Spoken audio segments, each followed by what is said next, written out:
Hello and welcome to Gamer Radio Zero, here live at Gen Con. I'm Mike Lesko, also known as Gamer0, and I'm here with Andrew Finch, who's the Director of Design for Digital Games at Wizards of the Coast. That's correct. Welcome to the show. Thank you. So we haven't had you on yet, but you're somebody that we talk to all the time.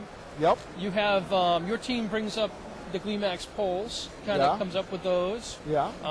And we've been really happy with that. That's been something that's been a lot of fun.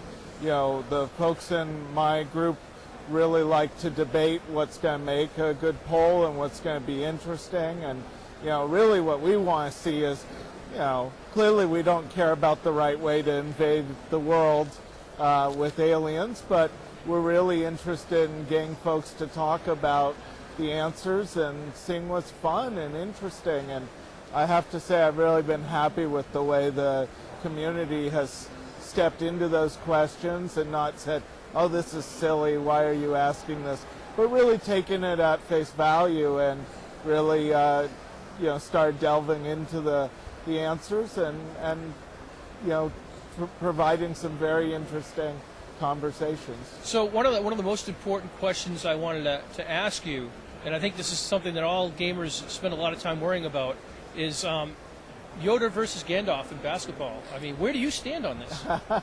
Well, I'll have to say that I was a little surprised by how strongly the public favored Yoda over Gandalf. But I think Jonathan Tweet, who posted on the thread, actually had a very good point in that the way both Yoda and Gandalf occupy the same sort of role. Gandalf and Yoda are both mentors, they're trainers, they're advisors, but historically mentors have always been take a back seat, let the heroes be the heroes. Right. I don't have to show my power, I've got wisdom and experience. Clearly Tolkien thought of Gandalf as a powerful individual. He's a Maiar, he's a member of the Astari, he is a powerful, potent individual. He had to be very careful about showing his power because of Sauron and not wishing to give himself away. But he is a cousin of Sauron. He, in theory, has similar amounts of power. Right. Sauron has made the ring to amplify his power and give him a lot more influence in Middle-earth, but also he doesn't have to hide who he is. So I really expected Gandalf to fare better. I'm not sure who I favor. I try not to go into a poll with a preconceived notion. Right. I would say the movie quote poll was the only one I did. I was a little outraged at the poor performance of Ghostbusters. Oh, now, come on. Princess Bride. I mean, every gamer knows that's the movie. And, you know, Ghostbusters is so useful. Every scene has 3 or 4 quotes in it. If someone was to ask me, for example, if you could only speak in movie quotes, what movie would you choose? It would be Ghostbusters. And in fact, I was talking with Monty Cook the other day about that very poll, and Monty was like, oh, Ghostbusters all the way. Oh, I don't know. I'm going to catch up with him at the show and find out if that's true. But anyway, so this is a great example of the type of discussions that, you know, happen in the design groups. And I know Andrew will be walking down the hall and, you know, we'll throw out something like that, and we'll just get talking about that. And so it's kind of that sort of creative idea, you guys trying to think of new things, what can you come up with? And that really is the culture that makes Wizards of the Coast such a fun place to work. We really try to check seniority and title at the door. Everybody's got an opinion. Everyone can put their 2 cents in. You got to be able to defend your opinion. You got to be able to back it up. But at the end of the day, it's about the quality of the product. It's about the quality of the idea. And it doesn't matter where it came from, just as long as it's good. Yeah, exactly. So designing digital games for GleeMax and be like the game portal and kind of that sort of thing is really what your group's tasked with. Right. So I guess my question is, what is different about that than designing something for paper, for a board game, or for an MMO? There's a unique thing there, but how Sure. how do you define that? Well, that's a great question, Mike, and it's something that, in fact, we've sort of struggled with ourselves.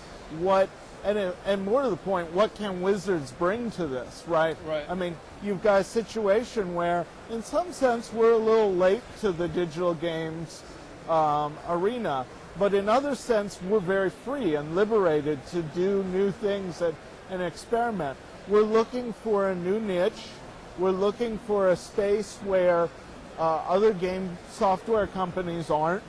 We're also looking to really focus on gameplay, right? We're not experts in 3D graphics and physics engines, right? We're not even having these games programmed in-house.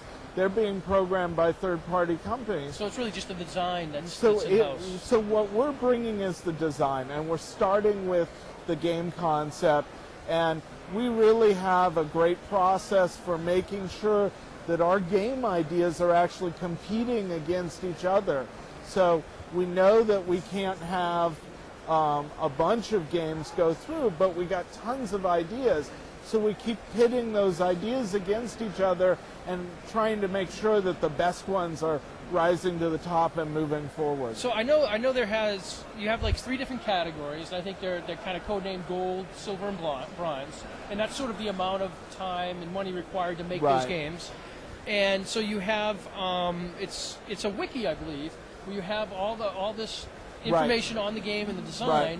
and people can comment on it in Yes. the company, and then it actually goes to it'll eventually or not might get greenlit for a prototype. Right. And then you guys will make a prototype, and you guys are perfectly happy to make a prototype to lots of different games that Yeah. just don't work out, and you say, sorry.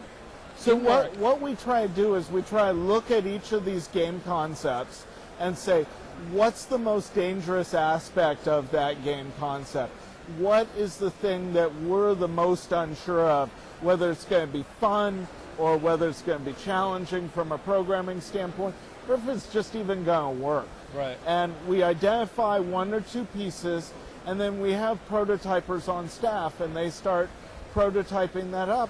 And then we literally take an afternoon and say, okay, everybody in R&D, you're going to play this game for an afternoon.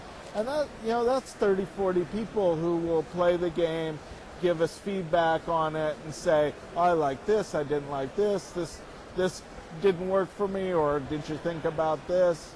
And then after we've accumulated 3 or 4 different games that have gone through that, then we say, okay, what are we going to work on? Right. Which one goes to the next level? Which one has the most potential? So that'd be what a place to work when you're like, all right, listen, I got to have you stop what you're doing and come over here and play this game.